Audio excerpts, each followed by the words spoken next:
अंबेडकर ऐसे अकेले नेता हैं जिनसे आज के नेता वाकई डरते हैं। उनकी हर बात को इस तरह से पेश करते हैं या सुनते हैं जैसे कुछ हो जाए, चुनौती नहीं देनी है। जबकि अंबेडकर खुद ही नायक पूजा के खिलाफ लिख गए हैं और कहते हैं कि इससे नष्ट हो जाता है समाज और लोकतंत्र। अब दूसरा प्रसंग जिसमें गांधी जी से अंबेडकर पूछते हैं कि कांग्रेस हमारे आंदोलन का विरोध क्यों करती है और मुझे देशद्रोही क्यों कहती है। देशद्रोही से याद आया, हमें तो लगा कि आजकल ही शुरू हुआ है, लेकिन इसका इतिहास देखिए कहां है। इसके जवाब में गांधी कहते हैं कि आप सबसे बड़े देशभक्त हैं। तब की बंबई विधानसभा में बोलते हुए डॉक्टर अंबेडकर कहते हैं, ये एसआर दारापुरी साहब ने हस्तक्षेप.com पे लिखा है।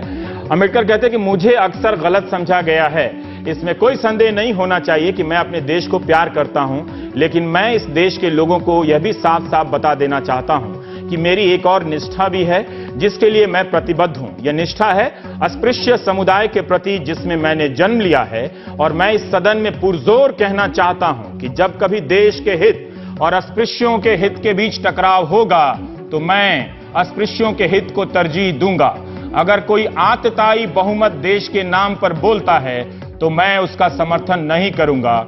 मैं किसी पार्टी का समर्थन सिर्फ इसलिए नहीं करूंगा कि वह पार्टी देश के नाम पर बोल रही है। जो यहां हो और जो यहां नहीं है, सब मेरी भूमिका को समझ लें।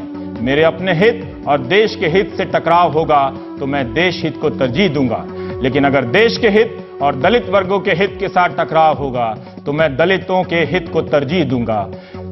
सोचिए, आज तो पार्टियों में दलित नेता अपने हितों को छोड़ देते हैं पार्टी निष्ठा के चलते, लेकिन डॉक्टर भीमराव अंबेडकर क्या कह रहे थे। कल अगर कांग्रेस